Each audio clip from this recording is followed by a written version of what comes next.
উদাহরণটা দিচ্ছিলাম এরকম, বাবাজিরা যখন বাজার থেকে আসে মায়েরা তাদের সেবা করে। এবার এখন বাবাজিরা যদি বলে যে তুমি আমাদের প্রতিদিন খাওয়ায় দাওয়ায় স্নান করায় কি আনন্দ পাও, কোনো মা কি বোঝাতে পারবে? পারে? সম্ভব কোনো? যে আমার স্বামীকে সেবা করে, আমার সন্তানকে সাজিয়ে গুজিয়ে দিয়ে, সন্তান আমাকে এত মারে, এত কথা বলে, এত লাঠি গুতা দেয়, মানে ছোট যখন থাকি আমরা, তাহলে মাটি তাকে ফেলে দেয়। বলছে ওই সন্তানের হাতে আঘাত খেতে ওদের একটা আনন্দ থাকে, কিন্তু এই আনন্দ কি কখনো ব্যক্ত করা যায় না।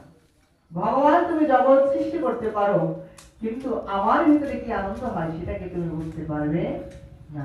এইবার বলে যে রাধে তাহলে আমি বুঝতে চাই, কি করা যায়? রাধারানী বললেন আমাকে তোমার আশ্রয় করতে হবে, আমার আশ্রয় ব্যতীত তুমি এই ভাবকে বুঝতে পারবে না। গোবিন্দ বললেন বেশ, তাহলে তোমার এই ভাবকে আমি অঙ্গীকার করলাম। এই জন্য দেখবেন চৈতন্য মহাপ্রভু বা নিমাই রূপে যাকে আমরা জানি, তার স্বরূপটা কি? রাধা কৃষ্ণের মিলিত তনু, এক অভিন্ন তত্ত্ব। আজকে যেন ভগবান শ্রীকৃষ্ণ আর রাধারানী মিলে মিশে একাকার হয়ে গেছে। তা আজকে সেই আল্লাহরই শক্তি স্বরূপ ভাব কান্তি নিয়ে এই কলিযুগের পতিত পাবন গৌর হরি আসলেন কেন? নদিয়ার মধ্যে আসলেন, বাংলায় আসলেন কেন? আসলেন আমাদের মতো এই অধম পতিত জীবকে উদ্ধার করার জন্য। অনর্পিত অঞ্চলে নচিরাত করুণায় অবতীর্ণ কালো।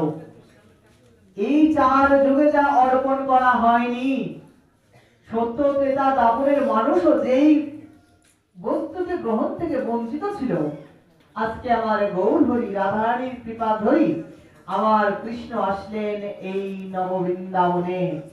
কেন আসলেন? জগৎ জীবের উদ্ধার করার জন্য। কেন?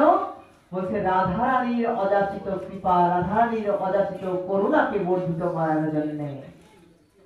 দেখেন আমরা সবসময় জানি ভগবান হচ্ছে করুণার সিন্ধু, বলি না হে কৃষ্ণ করুণার সিন্ধু দীনবন্ধু জগন্নাথে গোপেশ গোপীকান্ত রাধাকান্ত নমস্তে। মনে রাখবেন সেই করুণার সিন্ধুরে যিনি শক্তি সঞ্চয় করছে, সে আমাদের সাক্ষাৎ আল্লাহর